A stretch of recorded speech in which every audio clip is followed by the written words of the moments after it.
y'all? It's your girl, Bri the Beautician, back again with another video. And today I will be revealing all my tips and my tricks to get a flat, seamless, quick weave. So right now I'm just going to be parting out her leave out, or the portion of hair that she'll be leaving out, and I'm going to braid it down.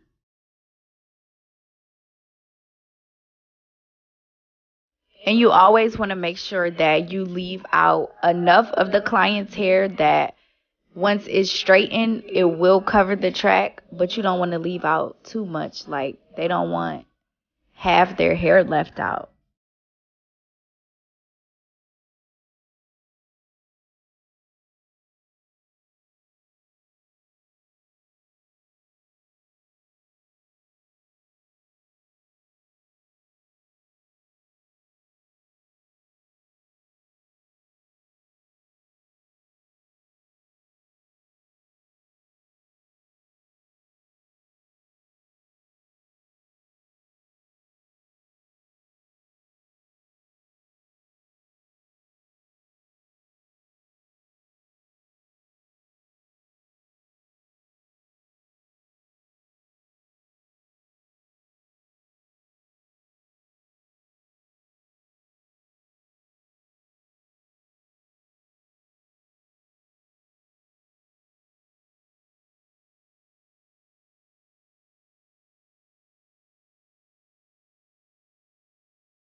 So here's the part where you ask your client how much of the perimeter or like their baby hair that they want to be left out.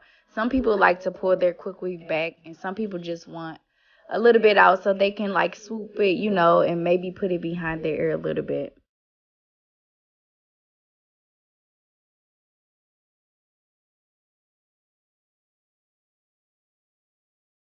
I'm just going to take a little bit of the Nairobi styling foam, and I'm just going to use that to lay her hair that she's going to be leaving out, lay that part down so it's out the way.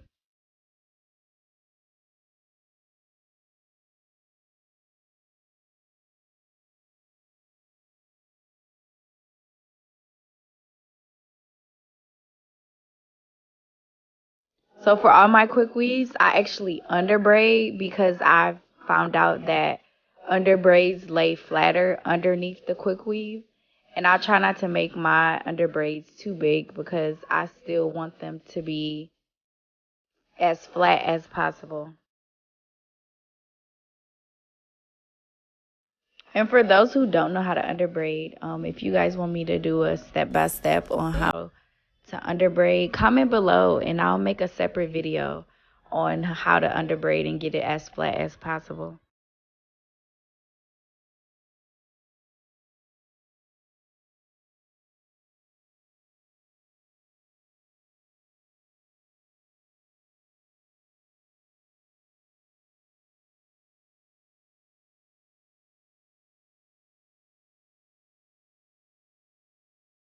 So I want you guys to pay attention to how I actually tuck the braid right there.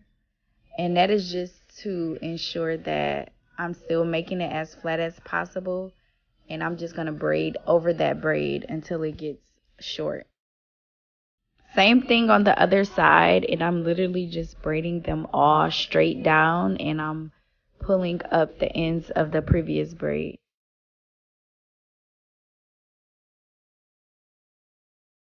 I know you guys see how flat the underbraids lay, and then I just use a little bit of thread to tack it down. Now here's another tip for you guys. I'm using the 30-second glue protectant. So it's pretty much like a mold, and you put it on the braids and then they go under the dryer and it gets really hard. And when they're ready to release the quick weave, it all comes off on the cap.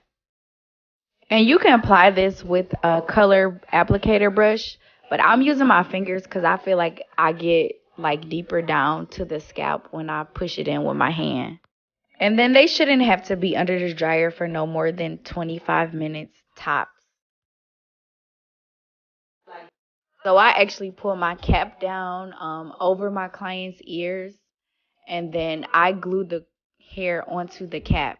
And I don't cut the cap until the end. Some people like try to glue the cap down or try to mold the cap down and then do the tracks, but I just feel like that's an extra step. And even if you don't blow dry every single track, you at least want to go every other track or every two tracks just to make sure you're drying that glue.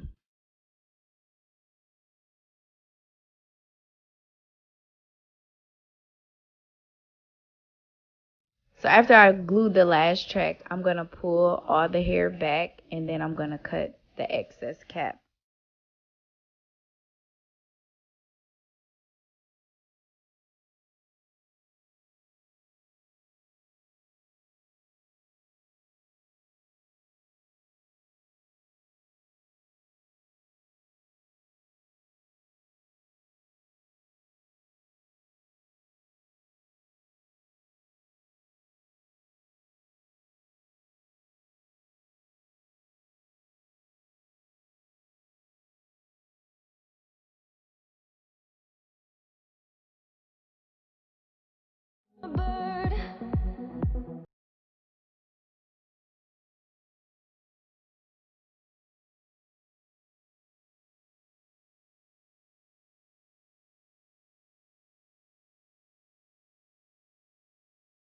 So for the maximum straightness and the maximum length of the hair being straight, I do press the roots and then I flat iron the hair and then I flat iron it with the top track as well.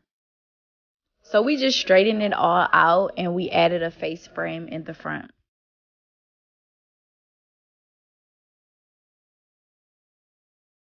So this is the final look. This is how it turned out, you guys. It's so natural. It looks like it's her hair.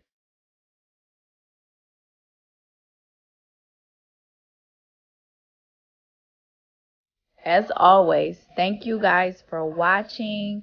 Please remember to follow me on Instagram. And please, please, please comment, like, subscribe, and cut on those notifications.